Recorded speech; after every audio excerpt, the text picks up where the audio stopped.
Shalom, selamat malam teman-teman dan rekan-rekan sekalian. Pada kesempatan malam hari ini kembali saya menyapa kita semua di dalam ngopi bareng, ya ngopi bareng di rumah saja. Dan saya seperti biasa sudah ditemani secangkir kopi. Pada kesempatan malam hari ini kita akan coba kembali belajar mengenai kebenaran firman Tuhan, di mana ketika kita secara manusia seringkali di dalam kehidupan kita, apa yang di dalam pekerjaan yang kita alami, misalnya mungkin juga tantangan yang kita hadapi, seringkali kita menggunakan kekuatan manusia atau dengan cara kita sendiri bagaimana kita menghandle itu gitu ya. Dan seringkali kita jumpai bahwa banyak sekali hal-hal yang akhirnya kita melakukan apa yang menyimpang daripada jalan Tuhan ya. Dan pada malam hari ini saya akan coba membahas bagaimana ketika manusia di dalam keberdosaannya itu sangat sulit gitu ya untuk bisa menyelesaikan permasalahan-permasalahan dalam kehidupannya ya.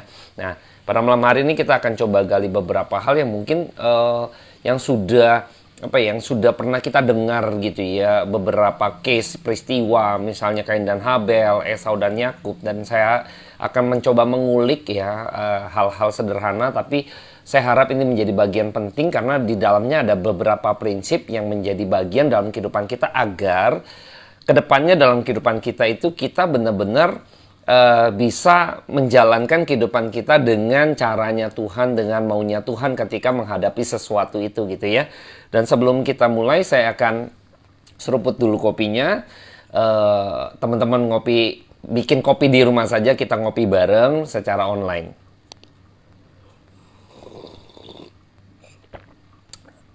Saya akan berdoa terlebih dahulu buat setiap kita. Bapa dalam surga, kami bersyukur karena kebenaran firman Tuhan kembali boleh kami terima pada malam hari ini.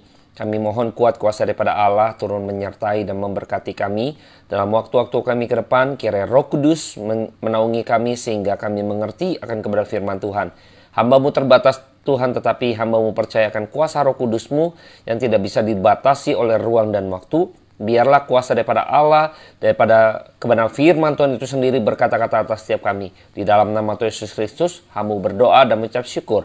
Amin. Oke, saya akan coba mereview kembali untuk peristiwa di mana Kain dan Habel dalam persembahan, dalam memberikan persembahan gitu ya. Kita tahu bahwa kisah ini kisah klasik gitu ya di dalam cerita sekolah minggu. Mungkin kita sudah lama jadi orang Kristen sudah pernah mendengar bahwa persembahan daripada Kain tidak diindahkan, tapi persembahan daripada Habel diindahkan. Saya akan coba kutip saja di dalam kebenaran firman Tuhan yang terambil dalam Kejadian 4 ya, ayat ketiga sampai ayatnya yang ke-5 ya. Setelah beberapa waktu lamanya, maka Kain mempersembahkan sebagian dari hasil tanah itu kepada Tuhan sebagai korban persembahan. Habel juga mempersembahkan korban persembahan dari anak sulung kambing dombanya, yakni lemak-lemaknya. Maka Tuhan mengindahkan Habel dan korban persembahannya itu. Tetapi Kain dan korban persembahannya tidak diindahkan. Lalu hati Kain menjadi sangat panas dan mukanya muram. Nah, kita tahu bahwa tindakan Kain justru berujung kepada membunuh gitu ya, melakukan pembunuhan atau meniadakan Habel gitu ya dengan membunuhnya. Nah, kita tahu bahwa hal ini pernah kita dengar dari cerita sekolah minggu, dan pada kesempatan malam hari ini coba kita melihat bagaimana Habel gitu ya bisa memberikan persembahan yang begitu tepat gitu ya, yang akhirnya Tuhan indahkan gitu ya.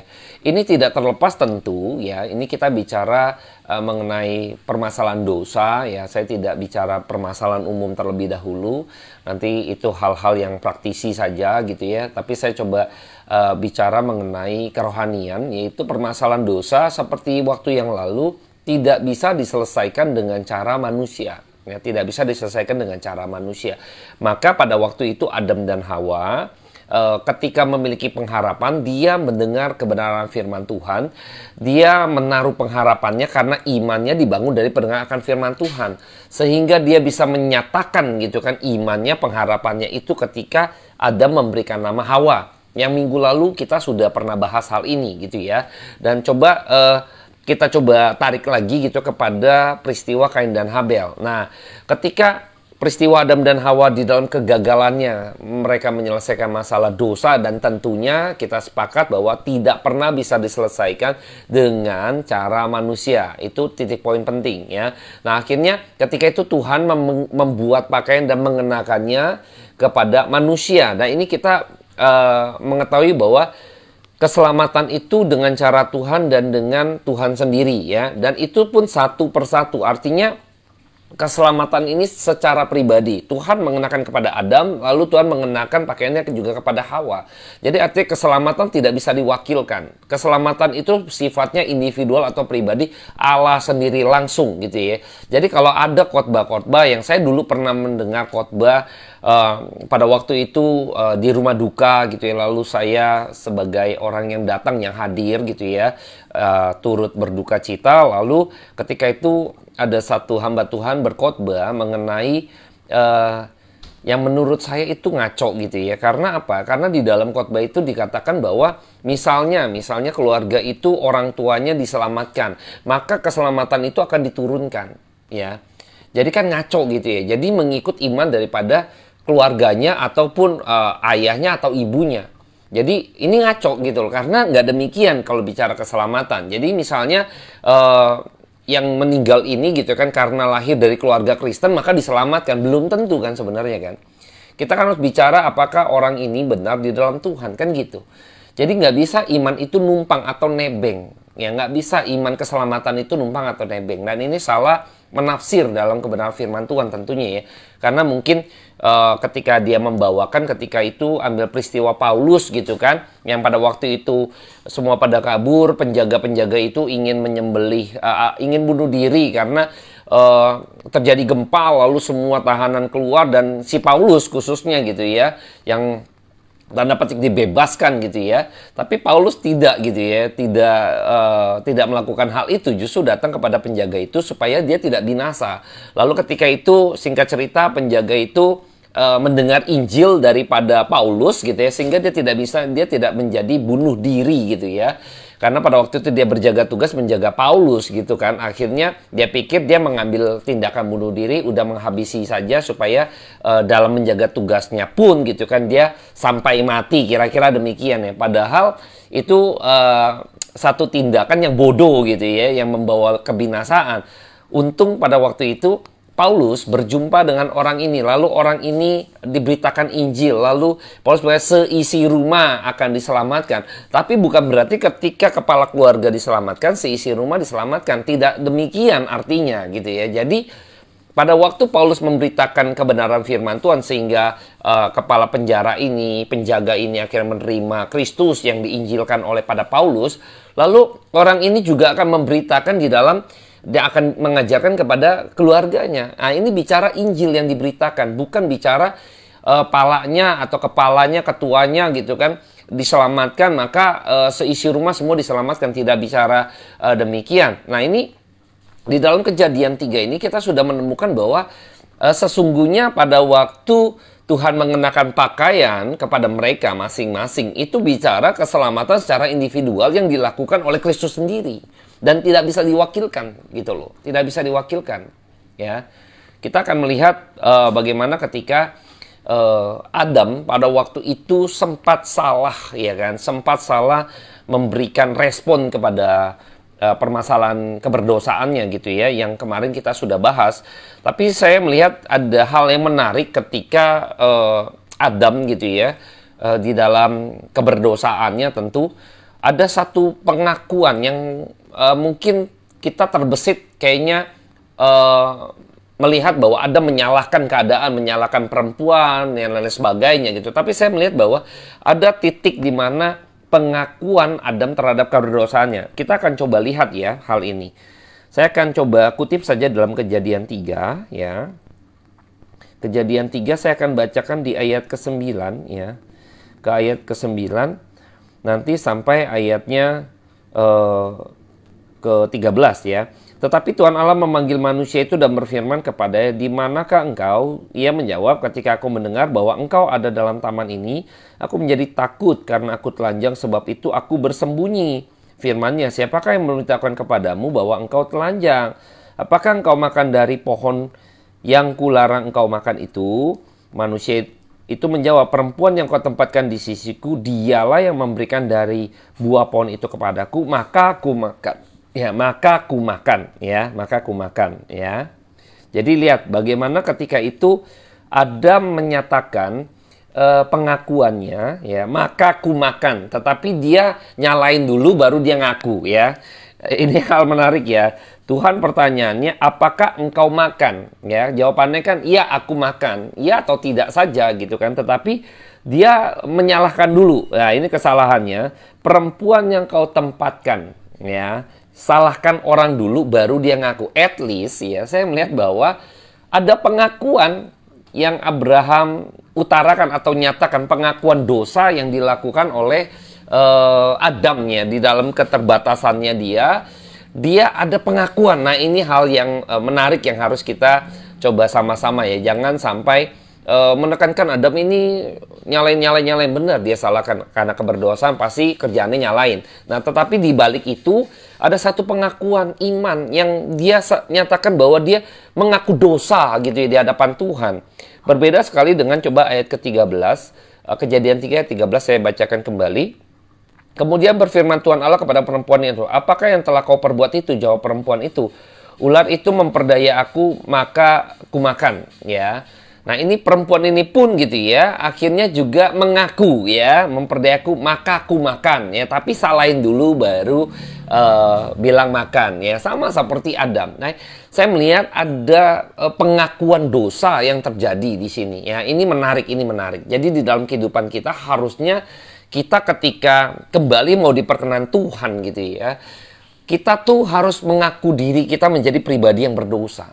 Disinilah kita titik dimana ketika saya melihat bahwa manusia ini manusia yang bertobat, sadar. Ya, sadar akan keberdosaannya, ini adalah titik poin penting dalam kehidupan manusia berdosa. Orang yang tahu dia berdosa, ini adalah orang yang mau bertobat. Ya, ini ciri orang yang mau bertobat. Ini ciri bagaimana Roh Kudus mau bekerja yang akhirnya menegur dosa kita sehingga kita mengakui keberdosaan kita, lalu kita dengan ketidakberdayaan kita, lalu kita memiliki pengharapan, lalu kita mau ikut, mau percaya, mau menerima keselamatan itu karena tak berdaya, ya. Nah, ini yang harus kita pahami bersama gitu ya. Sekali lagi bahwa pertobatan itu, pertobatan dan keselamatan itu tidak bisa diwakilkan. Nah, ini secara pribadi kita lihat Adam mengakui, Hawa mengakui. Pada waktu akhirnya Tuhan membuat pakaian kepada manusia itu, ayat 21 saya kutip lagi, Kejadian 3 ayat 21, "Dan Tuhan Allah membuat pakaian dari kulit binatang itu untuk manusia dan untuk istrinya." Ya, untuk istrinya itu lalu mengenakan kepada mereka. Jadi secara pribadi manusia itu yaitu Adam dan istrinya yaitu Hawa. Ya, ini kan secara pribadi, secara personal, secara individual, maka keselamatan itu dikerjakan oleh Allah dan secara individual tidak bisa diwakilkan. Sekalipun Adam gitu kan sebagai kepala, lalu maka itu istrinya pasti selamat. Tidak demikian. Ya, secara individual Adam mengakui keberdosaannya, dia mengaku dosa, Hawa pun mengaku dosa. Ya, di sini ada pertobatan. Maka kita nggak bisa mengatakan bahwa ayah saya yang bertobat lalu anak-anaknya diselamatkan gitu ya. Atau saya yang sebagai anak saya bertobat lalu orang yang berada di dekat saya nanti menjadi istri saya, nanti menjadi anak-anak saya, maka akan diselamatkan. Enggak demikian ceritanya. Atau papa mama saya yang sudah di atas saya gitu kan akan diselamatkan sekalipun mereka nggak percaya. Misalnya gitu ya, saya dari orang yang berbeda misalnya. Lalu dengan demikian, dengan cara demikian, maka ayah saya, papa mama saya yang tidak percaya di luar atau di kategori kafir, karena saya menjadi orang Kristen, maka saya diselamatkan. Enggak demikian, seperti itu. Tidak demikian keselamatan. Ya, jadi saya berharap kita jangan sampai salah tafsir mengenai hal ini. Ya, keselamatan dikerjakan oleh Tuhan secara pribadi. Ya, secara pribadi. Nah, kita kembali kepada permasalahan keberdosaan ini. Ketika Kain dan Habel, ya. Kita tahu pada waktu itu ada satu kesalahan, lalu akhirnya Adam dan Hawa sebagai orang tua mengajar, mendidik anak-anaknya karena dia sudah punya template ya, sudah punya alat bantu peraga untuk berkhotbah, yaitu apa? Pakaian yang mereka pakai dari kulit binatang yang Tuhan pakaikan. Ini menjadi template, menjadi alat bantu bagi mereka untuk memberitakan Injil, yaitu keselamatan, ya. Jadi yang diberitakan oleh Adam dan Hawa yaitu bicara mengenai Injil keselamatan, ya, Injil keselamatan. Dan ketika itu kita tahu bahwa Kain dan Habel mempersembahkan, sampai Habel begitu tepat gitu ya, memberikan persembahan. Ini hal yang menarik. Sedangkan Kain tidak, ya, tidak diindahkan Tuhan. Artinya Adam dan Hawa, mereka mendengar khotbah gitu ya, dari ayahnya dan ibunya ya, terutama Adam tentunya sebagai seorang kepala. Dia memberitakan keselamatan, memberitakan Injil, memberikan firman kepada anak-anak mereka. Akhirnya kita tahu bahwa Habel mendapati dirinya itu benar-benar ada iman yang timbul dari pendengaran firman Tuhan itu, sehingga dia tepat sekali memberikan persembahan yang dimana persembahan itu diindahkan oleh Tuhan. Jadi persembahan Habel ini menarik juga ya. Coba kita telusuri sedikit lagi. Saya akan coba bacakan perlahan mengenai persembahan Habel yang diterima. Saya kutip saja Kejadian 4, itu ayat yang keempat. Habel juga mempersembahkan korban persembahan dari anak sulung kambing dombanya, yakni lemak-lemaknya. Maka Tuhan mengindahkan Habel dan korban persembahan itu. Lemak-lemaknya. Waduh, ini hal yang menarik ya. Coba kita lihat di dalam Imamat. Ini kan mengenai korban-korban persembahan itu di Imamat bicara banyak gitu ya. Nanti saya akan kutip saja. Teman-teman bisa lihat di dalam kitab Imamat nantinya ya. Ini bicara lemak-lemaknya. Saya akan kutip dalam Imamat 3 gitu ya. Imamat 3 ayat yang ketiga. Kemudian dari korban keselamatan itu ia harus mempersembahkan lemak yang menyelubungi isi perut dan segala lemak yang melekat pada isi perut itu sebagai korban api-apian bagi Tuhan. Ayat 4. Dan lagi kedua buah pinggang dan lemak yang melekat padanya yang ada pada pinggang dan umbai hati yang harus dipisahkannya beserta buah pinggang itu. Anak-anak Harun harus ayat 5, anak-anak harus membakarnya di atas mezbah, yakni di atas korban makanan yang sedang dibakar di atas api sebagai korban api yang baunya menyenangkan bagi Tuhan. Nah, ini bicara lemak-lemak ini ternyata di dalam peristiwa nanti di dalam Imamat yang sudah kita baca, nanti teman-teman bisa lihat, ini bicara korban keselamatan. Jadi persembahan yang dilakukan oleh Habel ini bicara keselamatan, korban keselamatan, ya. Di mana Habel tahu gitu kan? Karena dari Adam dan Hawa. Adam pasti bicara mengenai Injil keselamatan. Maka ketika Habel mempersembahkan ini tepat dan lemak-lemaknya. Kenapa begitu tepat sekali gitu ya lemak-lemaknya? Karena pada waktu persembahan daging gitu kurban, itu ada lemak-lemaknya itu kalau dibakar itu menjadi satu wangi-wangian. Kalau misalnya tepung gitu ya, nanti teman-teman juga bisa lihat ada korban sajian gitu kan, tepung juga pakai kemenyan karena ada wangi-wangian itu yang menyukakan hati Tuhan gitu ya, menyukakan hati Tuhan. Ini bicara lemak itu waktu dibakar itu wangi sekali gitu ya. Kalau kita makan gitu ya, terus ada lemaknya itu daging wangi gitu ya. Wangi sekali, jadi sedap gitu ya. Kalau kita bicara manusia makan pun gitu ya. Ini bukan berarti Tuhan suka daging, bukan. Jadi wangi-wangian itu gitu loh. Kita tahu bahwa pada waktu Tuhan Yesus lahir ada mazmur dan kemenyan. Kemenyan itu tanda imam, wangi-wangian loh. Jadi lemak, kalau daging lemak itu wangi-wangian, bicara imam. Ya, Kristus sebagai imam. Maka ketika itu kita tahu bahwa Habel begitu tepat, begitu jitu, begitu tepat sasaran gitu ya kepada persembahan yang berkenan di hadapan Tuhan. Maka Tuhan indahkan. Hal ini tentu dari pendengaran akan firman Tuhan yang disampaikan oleh Adam kepada anak-anaknya. Dan Habel menyedangkan telinganya untuk pendengaran dia kepada firman Tuhan. Saya yakin dan percaya ya. Karena kebenaran firman Tuhan di bagian lain mengatakan bahwa iman timbul dari pendengaran akan firman Tuhan. Maka pada kasus ini, pada peristiwa ini kita bisa melihat bahwa sesungguhnya iman Habel berkenan di hadapan Tuhan karena Habel ini memberikan telinganya untuk benar-benar mendengar kebenaran firman Tuhan. Maka timbul iman yang sejati. Maka dari persembahannya kita tahu bahwa itu mengkonfirmasi imannya benar di hadapan Tuhan. Di bagian lain kita tahu bahwa Habel dikatakan orang benar gitu ya dalam perjanjian baru ya. Di situ kita melihat bahwa keindahan daripada kita mendengar kebenaran firman Tuhan. Jadi jangan pernah kita mengabaikan kebenaran firman Tuhan. Karena firman Tuhan itu begitu hidup bagi setiap kita domba-dombanya. Itu pasti kita akan mendapat satu pimpinan tuntunan daripada Tuhan. Ya, saya berharap kita jangan pernah merendahkan gitu ya, merendahkan kebenaran firman Tuhan. Jangan sampai kita mengabaikan kebenaran firman Tuhan dalam kehidupan kita. Jangan pernah kita mengabaikan atau telinga kita ini diberatkan untuk mau mendengar kebenaran firman Tuhan. Kalau kita berat mendengar kebenaran firman Tuhan, maka sulit sekali kita untuk menjadi pribadi yang berkenan di hadapan Tuhan, menjadi pribadi yang akhirnya bisa menghadapi tantangan permasalahan dalam kehidupan kita sesuai dengan maunya Tuhan, sesuai dengan pimpinan Tuhan.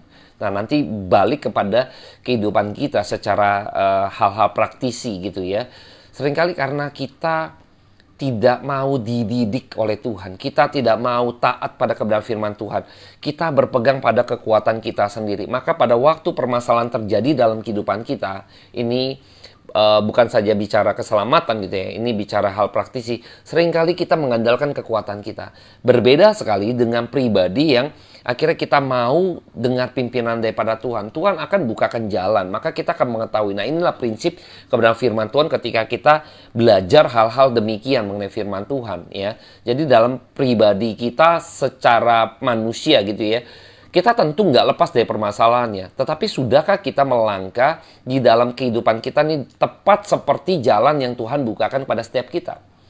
Karena kalau kita tidak menyediakan telinga kita untuk menyedangkan telinga kita kepada kebenaran firman Tuhan, kita akan tersesat. Kita mungkin akan salah tafsir dalam salah mendefinisikan masalah dalam kehidupan yang kita hadapi tentunya ya. Maka otomatis respon jalan yang kita ambil pasti berbeda dengan jalannya Tuhan. Ini udah pasti berbeda karena kita nggak memiliki satu pegangan prinsip gitu loh. Seperti apa gitu loh. Sehingga waktu jalankan kita memiliki iman yang menyimpang, bahkan kurang iman gitu ya, kurang iman. Ya, saya berharap ketika iman kita beres di dalam Tuhan, iman yang bergantung kepada Allah yang tinggi, kepada Tuhan yang empuhnya gitu ya, maka kita akan mengkoreksi diri kalau ada kesalahan dan sebagainya. Disitulah kita belajar gitu loh. Akhirnya kita tahu apa yang harus kita ambil, harus kita jalanin. Wah, ini kita tahu pimpinan Tuhan. Oh, ini kita tahu ini jalan Tuhan dan sebagainya. Tuhan akan tambah-tambahkan itu. Ada kepekaan rohani yang berbeda akhirnya. Sehingga kita dalam kehidupan kita sedang menunaikan maksud dan kehendak rencana Tuhan. Nah, ini keindahan bagi Tuhan. Ya, ini seperti persembahan yang hidup. Ya, yang hidup dalam kehidupan kita. Nah, ini sudah dibahas yang lalu juga. Saya berharap kita mau untuk menyedangkan telinga kita kepada kebenaran firman Tuhan. Ya, karena dalam firman Tuhan mengandung banyak pembelajaran yang begitu luar biasa ya, sebagai pondasi dari kita untuk bagaimana kita memiliki kerangka berpikir yang benar, bagaimana kita membentuk kerangka respon kita nantinya kepada setiap peristiwa, tindakan, rintangan, tantangan, permasalahan atau apapun itu, sehingga kita kuat dalam menghadapinya. Ini prinsip-prinsip yang penting yang harus kita pelajari dari kebenaran firman Tuhan. Ya, bukan sekedar peristiwa persembahan yang berkenan di hadapan Tuhan gitu ya. Kita tahu mengenai hal ini, tetapi kalau kita tidak mendalami dan merenungkan kebenaran firman Tuhan, kita nggak akan pernah menemukan prinsip yang sebenarnya yang organik ini yang akhirnya memberikan kita pertumbuhan secara kerohanian dan juga maupun sikap kita, attitude kita dalam kehidupan kita. Ya, termasuk perbuatan kita. Tentunya persembahan sebagai refleksi dari perbuatan kita, ya, perbuatannya benar gitu. Habel imannya benar, maka perbuatannya benar. Iman dan perbuatan ini kan nggak bisa terpisahkan ya. Perbuatan mengkonfirmasi iman daripada seseorang, ya kan? Jadi kalau kita bisa tahu bahwa orang itu memiliki iman yang benar atau tidak, lihat persembahannya, tanda petik gitu ya, perbuatannya gitu loh. Apakah merefleksikan sebagai orang-orang yang memiliki iman di dalam Tuhan, yang memiliki iman yang benar di dalam Kristus khususnya. Nah ini yang perlu kita refleksi. Nah kalau kita nggak mau menyedangkan telinga kita, maka kita nggak mau dibentuk, kita nggak mau ditegur dosanya. Ya, lihat pada waktu peristiwa Adam dan Hawa. Adam dan Hawa pun ya menyedangkan telinganya untuk mendengar kebenaran firman Tuhan. Yang lalu saya sudah sampaikan bahwa ketika itu Adam memberi nama Hawa sebelum Tuhan memberikan pakaiannya. Ya, ini kan iman timbul dari pendengaran firman Tuhan. Ya, iman timbul dari pendengaran firman Tuhan, bukan iman timbul dari mukjizat, bukan itu. Jadi kita harus melihat bahwa iman timbul dari pendengaran firman Tuhan, bukan iman timbul dari mukjizat. Nah ini kalau iman timbul dari mukjizat gitu kan, jadi Tuhan menyatakan mukjizatnya dulu, yaitu memberikan pakaiannya dulu, baru si Adam menamai Hawa sebagai tanda dia mendapat pengharapan. Tapi ini tidak. Dia memberi nama Hawa, lalu Tuhan mengenakan pakaian, artinya iman timbul dari pendengaran firman Tuhan, bukan iman timbul dari mukjizat, bukan itu. Ini yang harus kita pikirkan bersama-sama. Jangan sampai ya, mukjizat itu dalam Alkitab tidak pernah Tuhan Yesus ajarkan atau firman Tuhan ajarkan iman timbul dari mukjizat, tidak ada. Iman timbul dari pendengaran firman Tuhan. Mengenai Injil, mengenai Kristus. Nah ini yang perlu kita tekankan. Sudahkah Anda dan saya mengenal Kristus di dalam kebenarannya? Kalau pada malam hari ini mungkin kita belajar gitu ya, sebagai kaum awam hal-hal yang kayaknya sederhana. Nah, saya berharap hal-hal sederhana ini menjadi pondasi yang baik untuk setiap kita. Jadi jangan pernah kita ini menyia-nyiakan waktu kita mendengarkan kebenaran firman Tuhan. Jangan sampai engkau menyia-nyiakan waktu yang Tuhan berikan. Seringkali ya di dalam era digital ini, seringkali kita menghabiskan waktu kita untuk hal-hal yang bersifat entertain buat kita. Kita mendengar sesuatu yang untuk menyenangkan kita secara pribadi. Tapi untuk kebenaran firman Tuhan seringkali capek, ngantuk, males, banyak tantangannya. Ya banyak tantangannya. Kita nggak pernah mau memaksa diri kita. Kita nggak pernah mau menguras diri kita. Kita nggak pernah mau menuntut diri kita untuk korbankan gitu ya, sebagai korban. Belajar deh untuk misalnya nih mengurangi apa yang mau kita dengar secara pribadi, mungkin dengar musik, mungkin dengar apapun gitu ya, mengentertain kita, dengar film, ya kan, cerita atau apa yang untuk menyenangkan kita gitu ya. Kita kurangin, belajar itu dulu kurangin. Lalu kita coba untuk masuk mau mendengarkan kebenaran firman Tuhan. Belajar dari hal seperti itu. Kita mengurangi dulu. Sehingga kuping kita, telinga kita ini terbiasa. Ya, terbiasa. Yang harus kita dengar, itu yang harus kita dengar. Jangan berikan bobot telinga kita ini untuk sesuatu yang harusnya kita nggak perlu dengar sebenarnya. Harusnya kita juga nggak dengar nggak masalah gitu ya. Nggak tahu ini juga nggak masalah. Tapi kalau sampai nggak tahu kebenaran firman Tuhan, ini masalah. Tapi permasalahannya, kita nggak tahu ya. Yang harusnya kita tahu, kita nggak mau tahu. Yang kita nggak harus tahu, kita mau tahu. Nah ini kebalik ya, manusia berdosa begitu ya. Yang harusnya tahu, kita harusnya kejar. Tapi yang harusnya kita nggak perlu tahu, kita malah mau kejar gitu ya. Jangan sampai seperti itu. Saya berharap pada malam hari ini, mungkin di renungan berikutnya kita akan masuk kepada kisah Esau dan Yakub gitu ya. Jadi kita akan coba bahas hal-hal yang mungkin sederhana yang sudah sering kita dengar. Cuman saya harus menyampaikan supaya ada satu galian-galian tertentu yang mungkin akhirnya menjadi berkat buat setiap teman-teman yang mendengarkan. Saya akan akhiri pada malam hari ini, saya akan berdoa buat setiap kita. Bapa dalam surga, terima kasih buat firman Tuhan yang boleh kami dengar pada malam hari ini. Terima kasih buat firman Tuhan yang sudah berkata-kata. Hamba mengucap syukur karena Tuhan begitu baik sehingga Engkau memberikan kedua telinga bagi kami. Artinya kami harus lebih banyak mendengar Tuhan daripada kami banyak berbicara. Kami mohon kuat kuasa daripada Tuhan agar kiranya setiap domba-dombamu dilembutkan hatinya untuk mereka boleh kembali kepada firman Tuhan yang hidup, yang boleh mereka dengar. Terima kasih Bapa, hanya di dalam nama yang kudus kami berenyap syukur. Amin. Terima kasih teman-teman. Seruput dulu kopinya.